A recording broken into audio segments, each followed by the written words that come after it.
Good evening and welcome. Tonight we're going to be continuing my Mysterious Places video with a new book. This is Scariest Places, but there's still a lot of mysteries inside. There's haunted, creepy, abandoned. Tonight I want to read this chapter. Grab pencil. Abandoned Places, because I think abandoned places concept is really cool. Let's see. Get to the right chapter.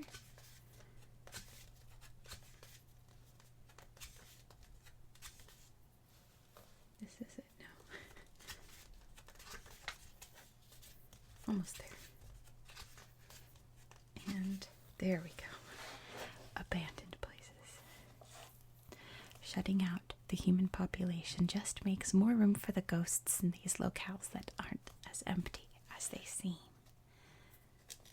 We're going to start off tonight with the Blitzhalstadten Military Hospital in Germany. I hope that's how you pronounce that.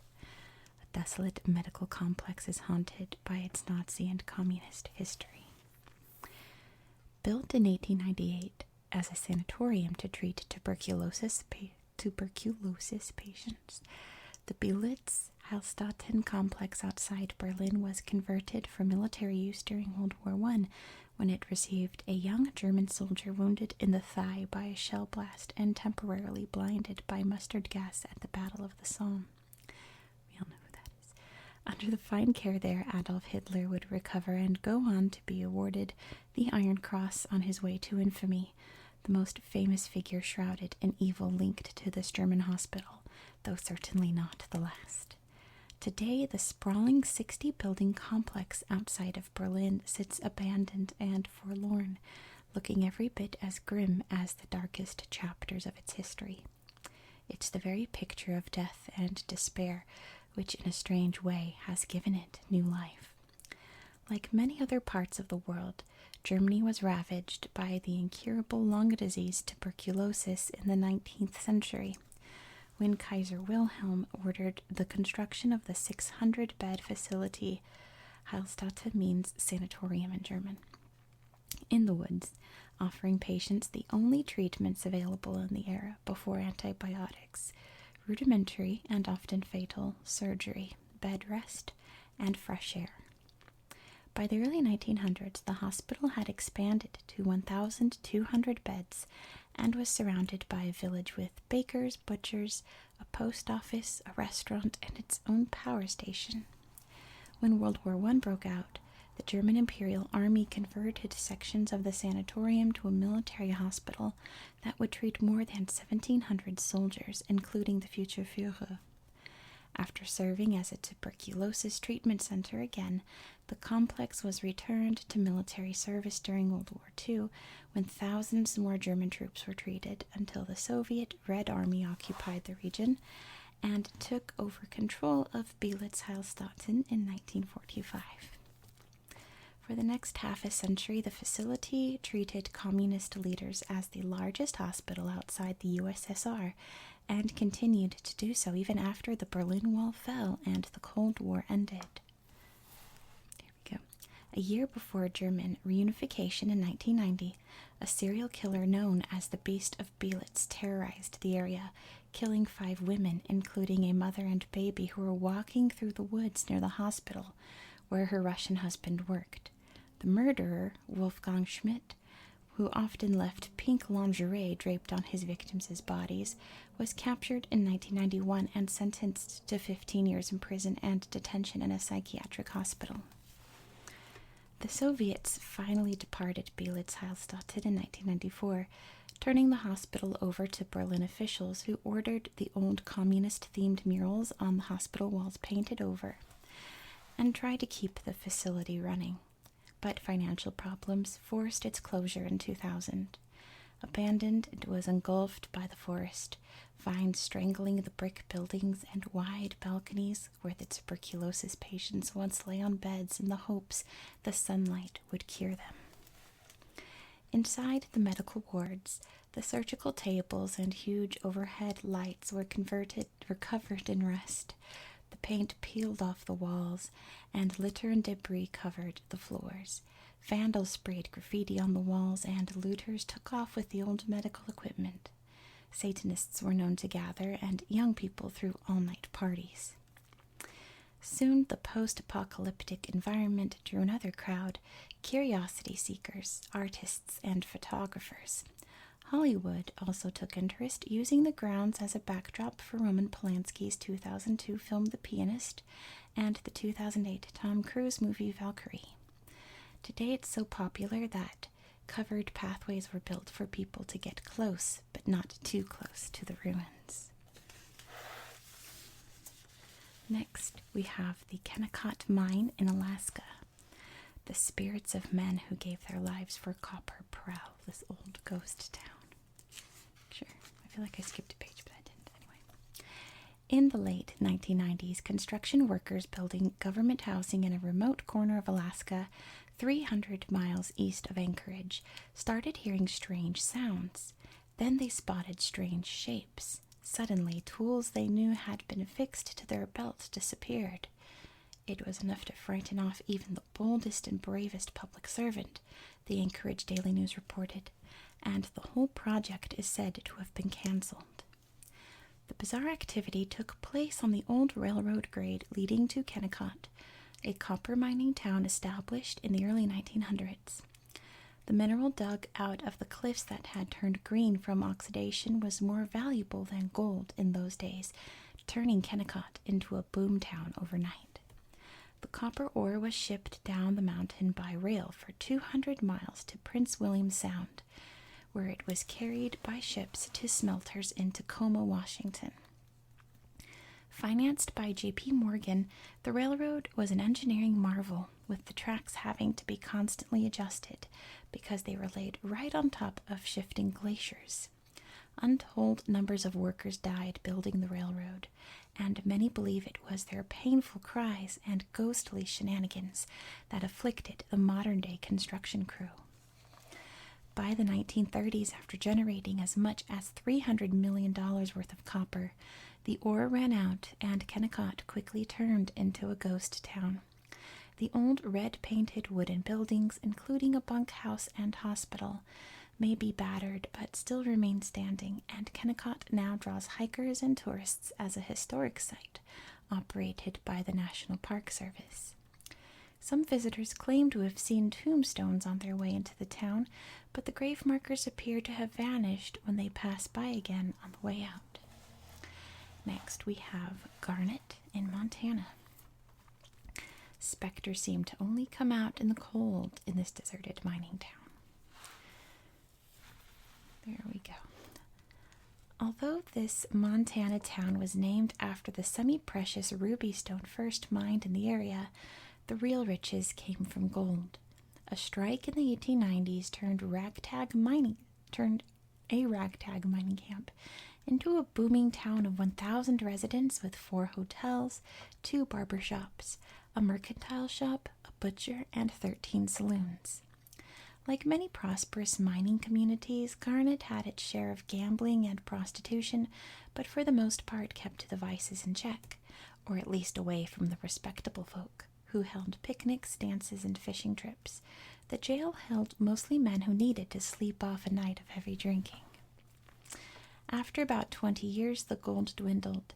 Chasing away the mining companies, and World War I emptied the town of the rest of the able-bodied men. By the early 1900s, only a few dozen people were left. Aside from a brief boost from a rise in gold prices in the 1930s, Garnet has been all but abandoned. Today it stands as one of the most well-preserved ghost towns in the West, attracting tens of thousands of tourists during the summer months, but leaving the town to its phantom inhabitants in the brutal Montana winters. Local legend has it that the spirits seem to prefer the solitude of the cold seasons, when the roads are closed, and, as Ellen Baumler of the Montana Historical Society says, the spirits dance to ghostly music. Anyone who visits the deserted town in the dead of winter should be prepared to meet them, she says. They hide in the shadows, laugh in the wind, and come out when you least expect them. For those who manage to venture into the town by skis or snowmobile, they may spot a mysterious woman gazing out of an upstairs room in the JK Hotel that hasn't seen a guest in decades. In Kelly's saloon nearby, a piano plays on its own, and outside some buildings, footsteps in the snow lead to the front doors, but none are seen leaving. Next, we have Hiroshima Island in Japan. The crumbling land is so dangerous it scared away James Bond. 9 miles off the shore of Nagasaki, Japan, looms Hiroshima Island, a concrete jungle of crumbling, desolate buildings that once made up one of the most densely populated spots on Earth. 5,259 people on just 18 acres, all there for one reason, digging coal. Long owned by Mitsubishi, Hiroshima Island, nicknamed Gukanjima, or Battleship Island for its warship shape, was a mining town that supplied fuel to Japan for a century. During its long, dark history, Hiroshima used Chinese and Korean prisoners of war to mine the coal. The laborers endured heat, humidity, beatings, and starvation rations. From 1925 to 1945, an estimated 123 Koreans and 15 Chinese workers died on the island. As petroleum replaced coal as a fuel, the island was deserted in the 1970s and the many buildings were left to decay. These earliest of Japan's skyscrapers have been reduced to heaps in many places, balconies collapsing, concrete chunks falling, a haunting example of industrial ruin that draws intrepid visitors today. As the very picture of an arch-villain's hideout, Hiroshima Island attracted the interest of the producers of the 2012 James Bond installment Skyfall, who wanted to use this hellscape as the lair for 007's nemesis Silva, played by Javier Bardem. But after scouting the location, producers decided it was too dangerous and instead filmed on duplicate sets on a soundstage, although the island does appear in a few exterior shots. And next we have Krakow, I believe, in Italy. After centuries of upheaval and invasion, landslides finally empty a medieval hilltop town. Perched atop a 1,300-foot cliff overlooking the Cavoni River Valley, this ancient fortress town survived invasion, plunders, plague, political upheaval, a famous gangster, and famine. Everything but landslides. Archaeologists determined that people have inhabited this hill near the sole of Italy's boot since the 8th century BCE, and likely long before that. In the Middle Ages, feudal lords controlled Krakow, drawn to its prime defensive location, constructing the castle that now looms atop the cliff, as well as a university. 4 large palazzi were added in the 15th century. With a population reaching more than 2,500, Krakow was hit by a series of upheavals. The plague in 1656 killed hundreds and sent many others fleeing. At the end of the 1700s, the town overthrew the Bourbon feudal powers, only to see the Bourbons return. Then it fell to Napoleonic forces, while Bourbon brigands periodically returned to kill and plunder. More strife engulfed Krakow during the battles for Italy's unification in the 1800s. For a time, folk hero gangster Carmine Krakow ruled the town. But Mother Nature posed the biggest and ultimately fatal threat. Years of bad harvests sent more than 1,000 starving townspeople to North America in the late 1800s and early 1900s. Then, starting in the early 1960s, a series of landslides triggered by erosion, earthquakes, and bad underground piping forced the remaining residents to evacuate, leaving Krakow abandoned. Today, Krakow's ruins stand proudly atop the hill, though access to the dangerously crumbling structures is cut off by fences and gates. People are only allowed back to Krakow during religious festivals for the Virgin Mary and the town's patron saint, San Vincenzo. Next we have Al Jazeera Al Hamra in the United Arab Emirates. When the villagers left, did the ghosts replace them? The town is frozen in time, as if one minute they were diving for pearls and the next racing out of their homes. Al Jazeera al-Hamra stands at one of the best examples of what the United Arab Emirates looked like before the oil industry changed everything. Why everyone left 50 years ago remains a mystery, and today only the ancient spirits inhabit the abandoned town.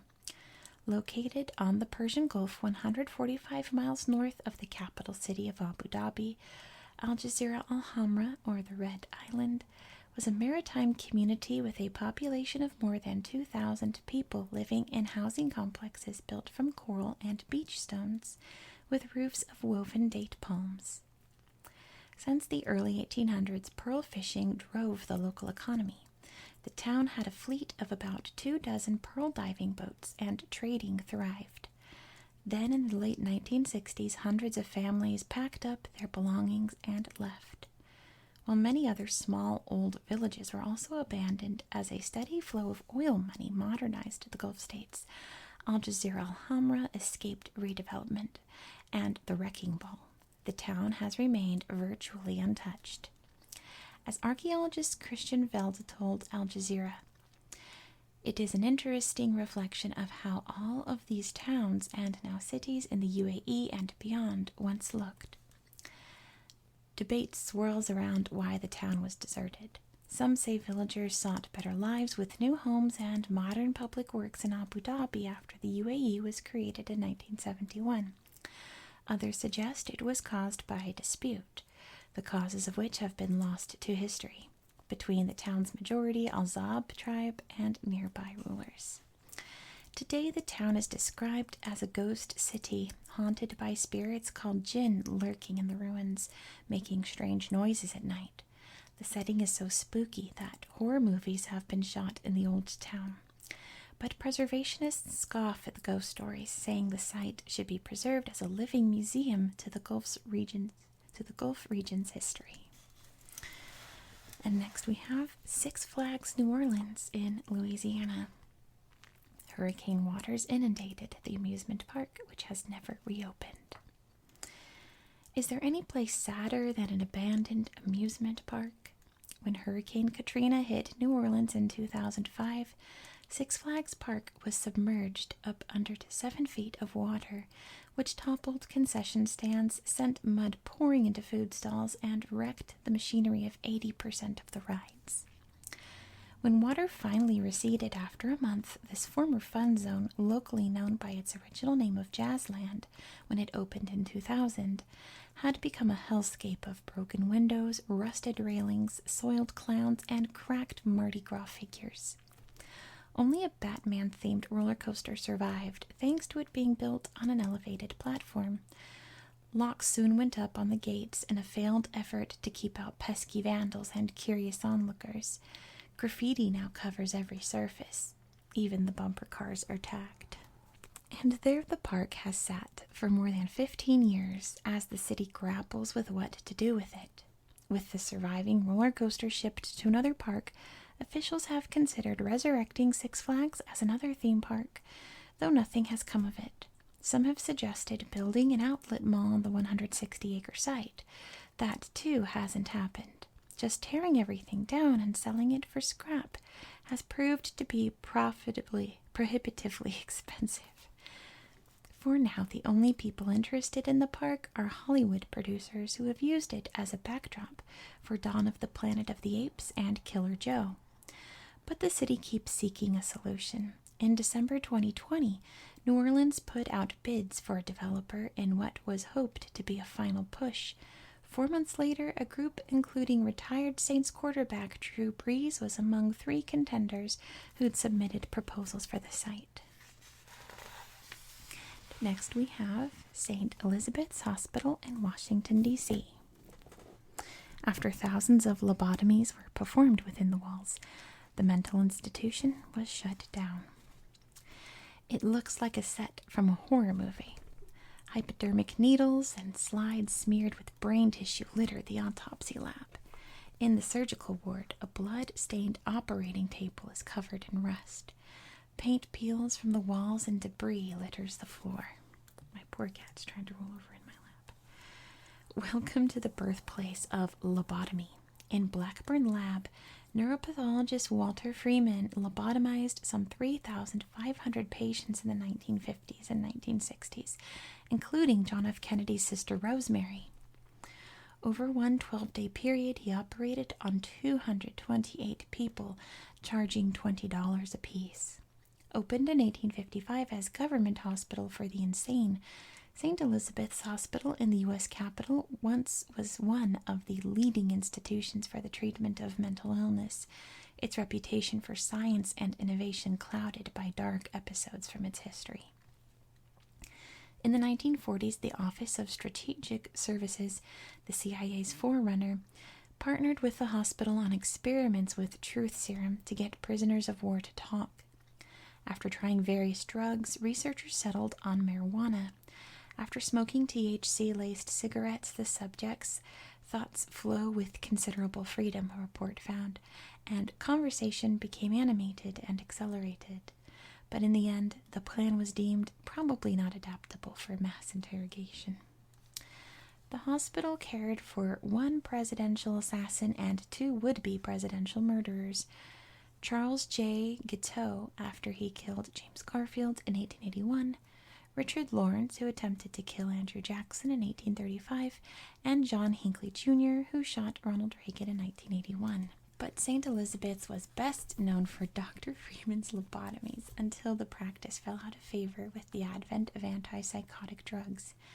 After Freeman performed his last lobotomy in 1967, the hospital declined, as large-scale institutions gave way to outpatient services, and ultimately the hospital closed. Federal officials are now seeking a use for the old medical wards. I'm trying to hold my cat back from getting up on the desk now. Okay. And next we have Pripyat in Ukraine, which, if you're a channel member, I did a whole episode on Pripyat and Chernobyl for my podcast. If you want to check that out, just click the join button. Nope, here comes the cat. The Chernobyl nuclear disaster emptied this town. What would the world really look like after the apocalypse? An unsettling peek into a dystopian future can be found in northern Ukraine, where an entire city has been left abandoned for decades since the Chernobyl nuclear station disaster. The Soviet-era city of Pripyat was once a thriving community of 49,000 residents, many of them workers at the nuclear plant 2 miles away, with restaurants, a hospital, sports fields, a discotheque, a movie theater, and schools. Then, on April 26, 1928, the plant's reactor exploded during a routine test, unleashing radioactive material for miles around. The worst nuclear accident in history, and the subsequent fire would kill 28 workers. Untold thousands of others later died from the effects of the radiation. Thank you, Kitty. For a day, however, life went on in Pripyat until finally, just before noon on April 27th, electricity was shut off and evacuations were ordered. People grabbed what they could and fled. They were told they would only be gone for just 2 or 3 days, but were never to return. The city is in the exclusion zone circle. I hope you can still see he's in the light, which measures 18 miles from the plant. Immediately, everything stopped. The amusement park halted the Ferris wheel and bumper cars in the mid-ride. Kids left their stuffed animals sitting on apartment shelves, and old Soviet propaganda posters still hang on government office walls. The electric clocks still stay 11:55 a.m. I'm not laughing because of the subject. I'm laughing because the cat's really tickling me. But in recent years, as radiation levels reach tolerable levels, Pripyat has become a destination both for extreme tourists and wildlife, which has now happily returned without humans around. Okay, I gotta turn the page now. You gotta stop licking my hand so we can read this last page. You gotta give me the page. There you go. More forsaken sites. My cat loves me, but it's almost too much. So let's read this last page with little blips. So this one is North Brother Island in New York. There really was a typhoid Mary, and this is where they sent her.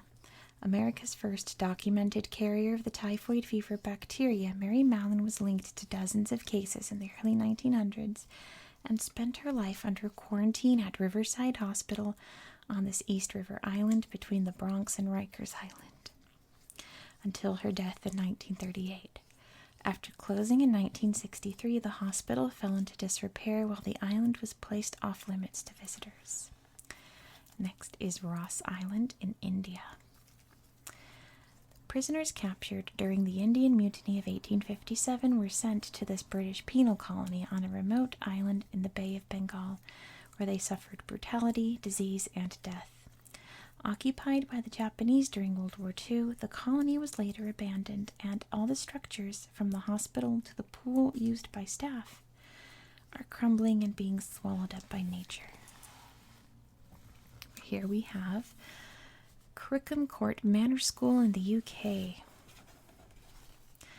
After a series of highly publicized child abuse allegations, this boarding school for boys was closed in 1989 so abruptly that it looked as if the students were sent to recess and never returned.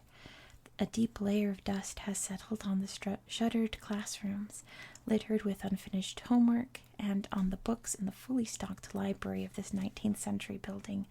3 staff members would be convicted of sexual abuse charges. And next we have the Eden Brown Estate in Nevis. 2 men fell in love with Julia Huggins in the early 1800s. Unfortunately, one was her husband-to-be, the other his best man. Right around what was to be the wedding day, they squared off in a duel for the heart of the wealthy woman whose father built a newlywed home for her on a plantation on the tiny Caribbean island of Nevis.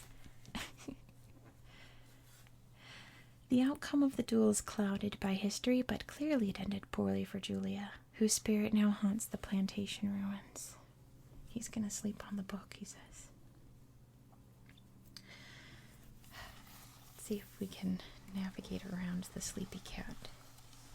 Ooh, there we go. Next is Villa de Vecchi in Italy.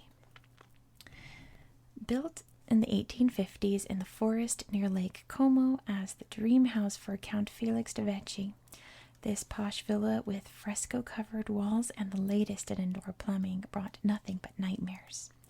Its architect suddenly died before it was finished. The nobleman's wife was brutally murdered, and his daughter went missing. The count died by suicide. After going through several owners, the villa was deserted in the 1960s, left to vandals and occultists engaging in orgies and animal sacrifices. That was a lot of YouTube no-no words, but I think we'll be okay. Next we have Bodhi, California. People insist that anyone who walks away with a memento from this well-preserved gold-mining ghost town in the Northern California desert, a piece of china or an old rusty nail, have been known to suffer so much bad luck that they've packed up the purloined items and sent them back to the State Park Service, which now protects the site. And next we have the Diplomat Hotel in the Philippines. Built in 1913 as a retreat for Dominican friars, this hilltop house became a World War II hellhole as invading Japanese troops raped, tortured, and decapitated nuns, priests, and refugees. In the 1970s, it was restored into a swanky 33-room hotel before it was abandoned in the 1980s and left to the headless ghosts who could be heard at night screaming in terror. And here's the Salton Sea in California. Popular resort of the 1950s and 60s saw things change drastically as the lake, which had no natural outflow, became too salty and polluted with fertilizer runoff from neighboring farms. Algae blooms exploded and fish died, washing ashore in rotting piles. The stench scared away tourists in the 70s, with the smell so bad that there were odor advisories. And next we have the Anderlecht Veterinary School in Brussels. A mad scientist would feel right at home in the creepy laboratories of this complex of early 20th century buildings that were abandoned in 1991. The body parts from dogs, cats, rats, and pigs sat around for years floating in jars of formaldehyde along with miscellaneous medical gear strewn about, until the site was finally cleaned up in 2014 for conversion to apartments. And then we have Discovery Hut in Antarctica. The loneliest building on Earth, this wooden hut was erected in 1902 on forbidding Ross Island as the base for expeditions by British explorers. Prefabricated in warm Australia and shipped to Antarctica, this hut proved poorly designed for the heavy snow and punishing winds. Ernest Shackleton found the front door blown off the hinges when he arrived in 1908, and was ultimately abandoned, although the shelves of supplies remain well preserved to this day in the freezing conditions. Alright, well, I hope you found that relaxing with this cat trying desperately to sleep on the book. We'll dive more into this really cool book on another day. So thank you for watching. I hope you found this video relaxing and educational. Here's my cat, ready to fall asleep on my desk. Have a very good night. Good night.